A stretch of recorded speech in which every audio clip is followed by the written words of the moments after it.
Diego Amorim, interrompendo as férias para estar aqui com a gente. Olha, para o Diego interromper as férias, um motivo especial deve ter. Bom dia, Diego, tudo bem?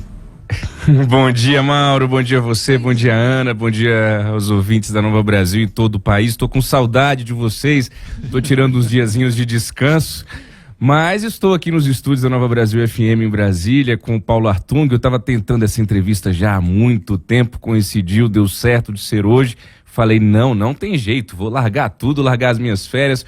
Por sorte eu estava aqui em Brasília e estou aqui recebendo com muita alegria o ex-governador do Espírito Santo, hoje presidente da IBA, que é a Indústria Brasileira de Árvores, Paulo Artung. Bom dia, bem-vindo à Nova Brasil, Paulo.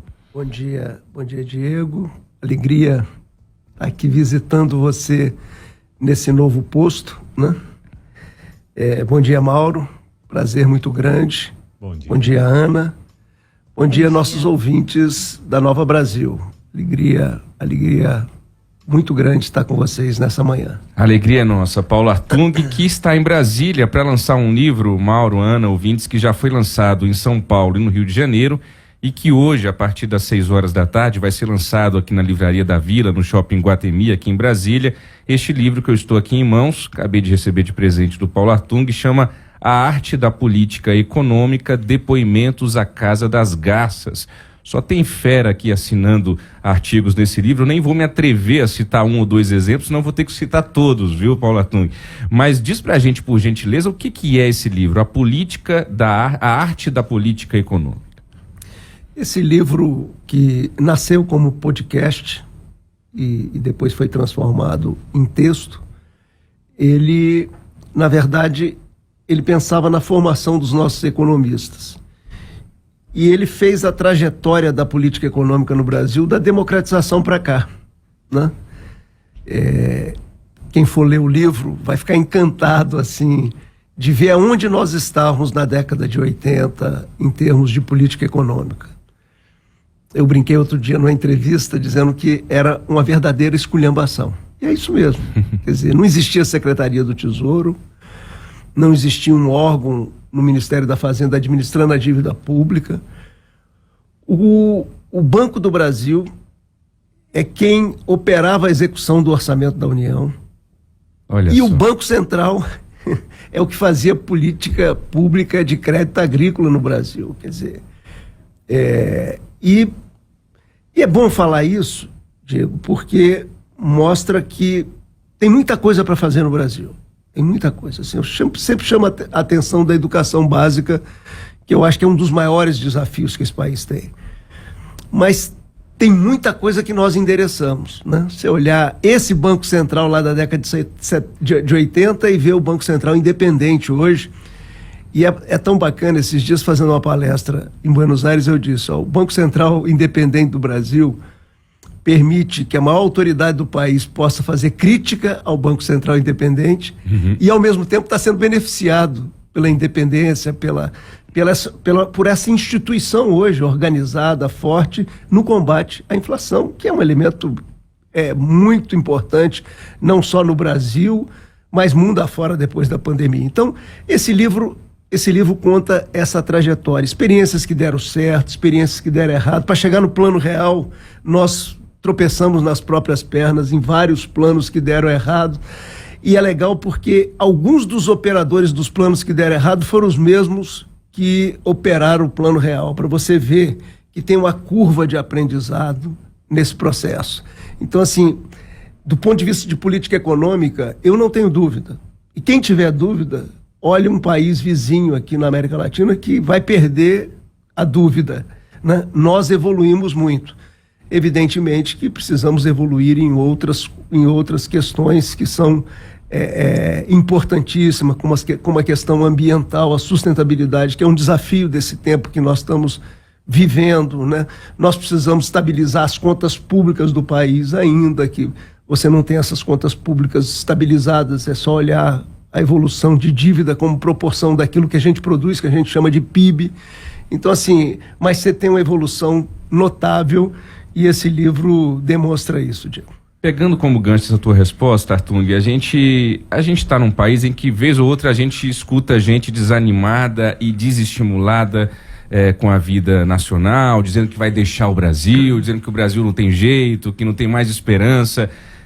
Você repete algumas vezes que nós temos muito a fazer ainda, mas também nos alerta sobre aquilo que já se avançou. Como está hoje o humor teu, o humor do Paulo Artung em relação ao Brasil? Assim, meu humor está moderadamente positivo, assim. Primeiro porque, se a gente olhar o mundo hoje e olhar os 10 países com maior potencial no mundo, nesse mundo que eu estou dizendo assim, nesse mundo de conflito entre Estados Unidos e China, nesse mundo que tem a digitalização avançando, nesse mundo que tem a descarbonização avançando, nesse mundo que tem uma guerra na Europa de novo, que é um absurdo, nesse mundo, se você olhar 10 países que têm maiores potencialidades, nesse tempo de Deus que nós estamos vivendo, o Brasil está entre os 10 e está bem colocado.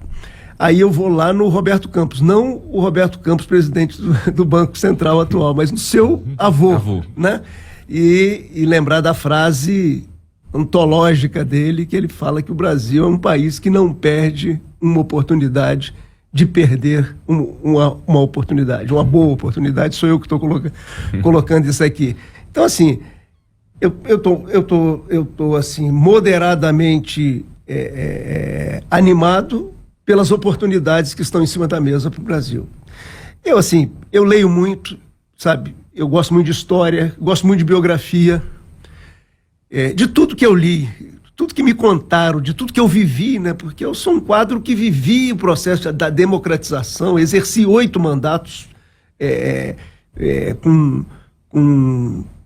com alguma parada que me levou para a diretoria do BNDES um tempo, depois uma parada que me levou para o setor privado. Quer dizer, por tudo que eu vivi, tudo que eu li, eu acho que esse momento que nós estamos vivendo é um momento riquíssimo. E aí eu bato muito numa tecla de mobilizar a sociedade civil, assim.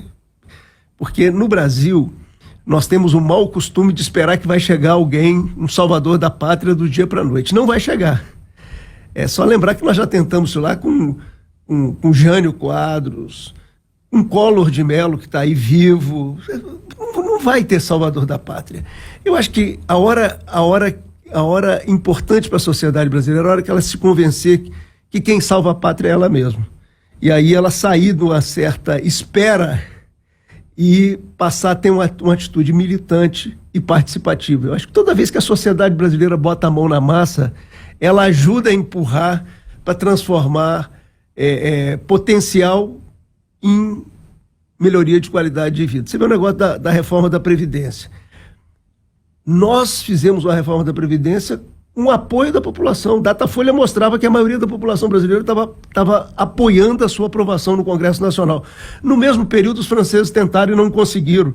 Tiveram que fazer uma canetada só. Então, assim, eu acho que tem muitas coisas importantes, mas eu acho que se tem uma lição disso tudo que está no livro e dessa trajetória do período de democratização para cá, a lição é que quando a sociedade sai da sua posição de acomodação, de braços cruzados, e vai buscar solução para o país, a gente pode até não endereçar 100% do que a gente precisa, mas a gente endereça, sei lá, 52%, 60%, e aí é aquele negócio, de passo a passo, é filosofia chinesa, e bons passos, você faz uma ótima caminhada. É isso que nós precisamos no Brasil. 7h15, Mauro. Paulo Artung, muito obrigado por estar aqui com a gente, um bom dia para você. Nessa análise que você faz sobre as conquistas que tivemos aí nas últimas décadas, eu te pergunto o seguinte: por que, apesar de todas essas conquistas, aquilo que ganhamos não foi distribuído de forma igual pela sociedade? Por que não nos tornamos um país desenvolvido até agora? Olha, quer dizer, essa é uma cicatriz antiga na nossa caminhada histórica, né? Eu acho que quando a gente olha a abolição da escravatura, né, no Brasil, a gente vê muito essa essa dificuldade do país avançar em distribuir os benefícios do progresso com todos os seus filhos. Quando a gente olha a trajetória da educação no Brasil, né, a educação para rico é uma coisa, educação pública para os filhos dos pobres, para o filho dos trabalhadores, dos funcionários públicos, é uma coisa de segunda classe. Quer dizer, e muita gente pergunta, não, mas aí nós teríamos que copiar o modelo de Singapura. É verdade, o modelo de Singapura é inspirador, eu fui lá ver. Ou copiar o modelo da Coreia do Sul, também é outro inspirador. Eu já tive a oportunidade de assistir uma palestra do ex-ministro da Educação da Coreia do Sul. São inspiradores, mas assim, você conseguir endereçar esse desafio no Brasil, hoje eu digo com muita tranquilidade, os bons exemplos já tem dentro do território brasileiro. Você vai em Sobral, né, teve até uma matéria de muito boa qualidade no Globo de domingo, e você vai ver uma experiência de muitos anos no ensino infantil, no primeiro ciclo do fundamental, no segundo ciclo do fundamental, entregando aprendizagem, que esse é o maior desafio da educação no Brasil. É a aprendizagem da nossa língua, é a aprendizagem da matemática e assim por diante. Então você me pergunta, por que esses bens do progresso, eles não são partilhados e a gente tem aí essa vergonhosa distribuição de renda no país? Por esses tropeços, né, ao longo da nossa história, e a gente tem que ir corrigindo isso, né? Ter programa de transferência de renda ajuda nesse processo? Ajuda, mas não resolve. Nós precisamos ter programa de transferência de renda. Eu sempre fui a favor de programa de transferência de renda, porque o mínimo que a gente precisa garantir é que os nossos irmãos e irmãs se alimentem, né, e tenham o mínimo necessário, mas nós precisamos de um crescimento sustentável para levar bons empregos para os jovens brasileiros. E olha, eu vou voltar a dizer, a digitalização e a descarbonização juntos abre uma janela de oportunidade para o Brasil, e eu estou morrendo de medo dele perder essa oportunidade, para a gente prover o país de bons empregos para os jovens poderem sonhar o seu futuro e das suas respectivas famílias, não em Londres, não na Austrália, mas assim, no Brasil. Não tem nada contra brasileiro que tá sendo bem sucedido mundo afora, isso é ótimo até pra gente, mas isso não pode ser por uma exclusão de oportunidades no nosso país. Paulo, queria te ouvir sobre um tema que está muito latente ainda no Brasil e no mundo e que você adora falar sobre, que é a polarização política.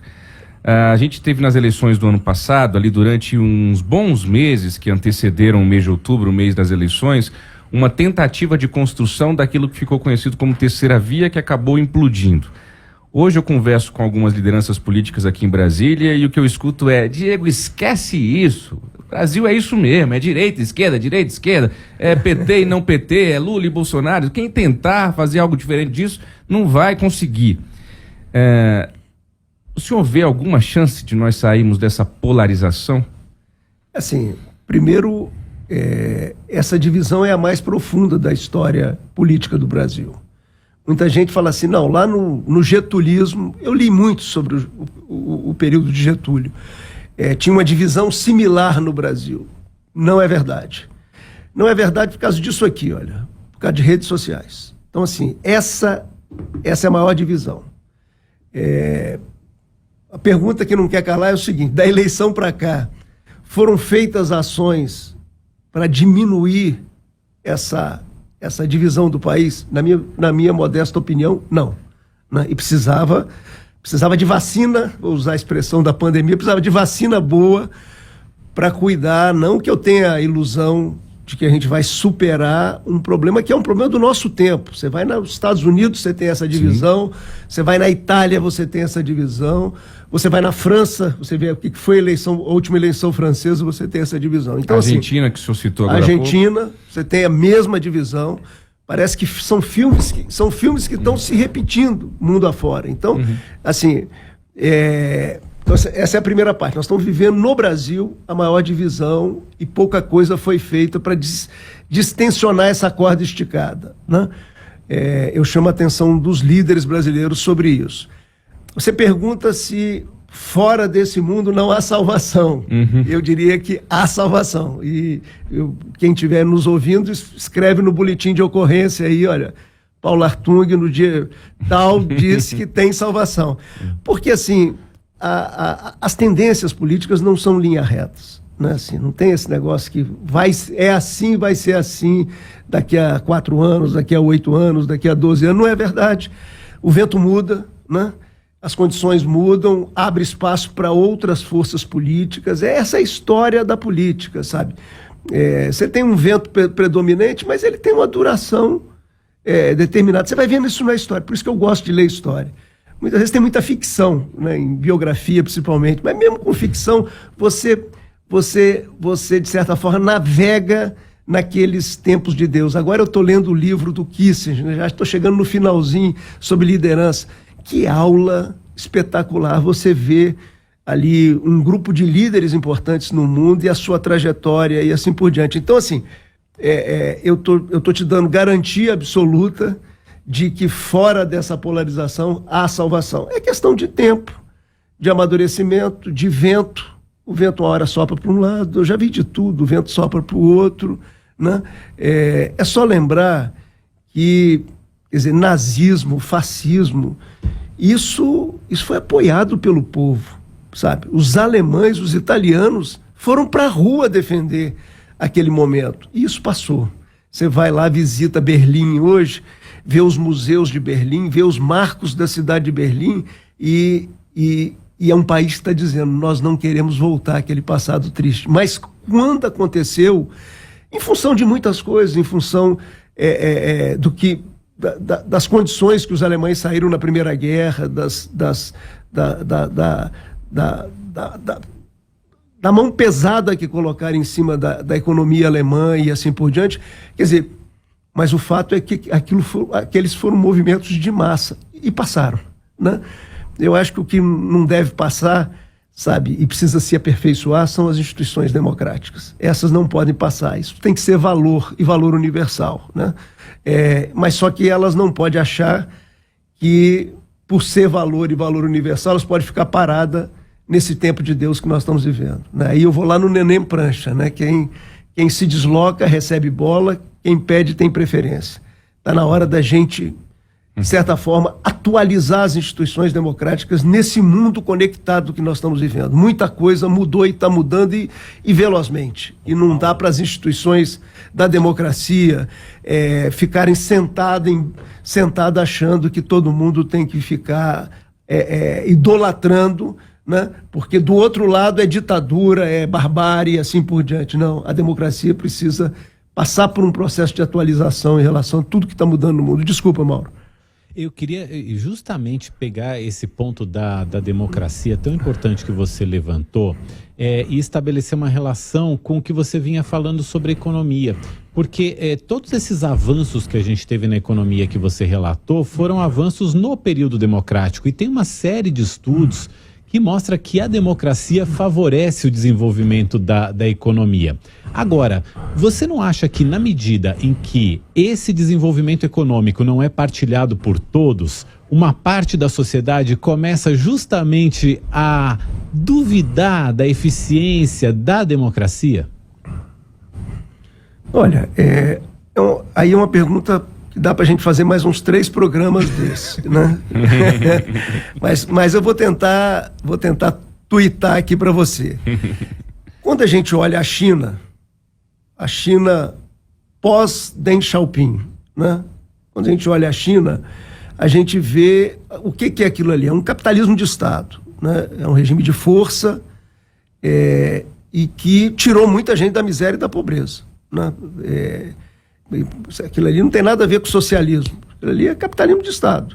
Eles, na verdade, integraram a globalização, esse ciclo de globalização que agora está vivendo uma readaptação.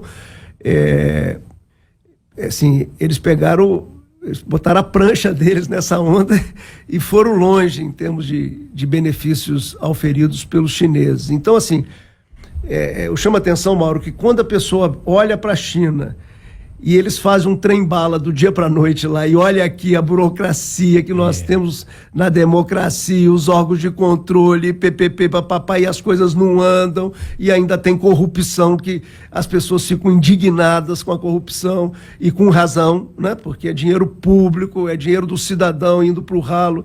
Quer dizer, então, a gente tem competidores hoje. Eu estou fazendo uma coisa muito mais ampla aí na sua pergunta para tentar chegar nela. Nós temos competidores, né?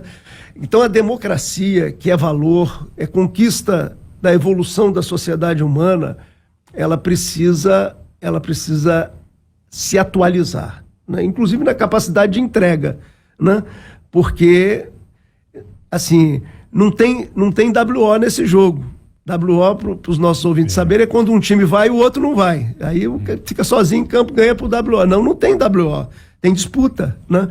Então, os países democráticos, eles precisam ter essa capacidade de atualizar a sua operação, a sua capacidade de entrega, porque eu acho que você está absolutamente certo na colocação. Quer dizer, se você tem uma democracia, mas essa democracia não consegue romper com a distribuição de renda maluca que nós temos no país, né, com essa concentração de renda vergonhosa que eu já falei, quer dizer, isso enfraquece as instituições democráticas. Mas enfraquece as instituições democráticas também, elas tentarem operar, Mauro, com bases de um mundo que já não existe mais, que já foi superado pelas novas tecnologias,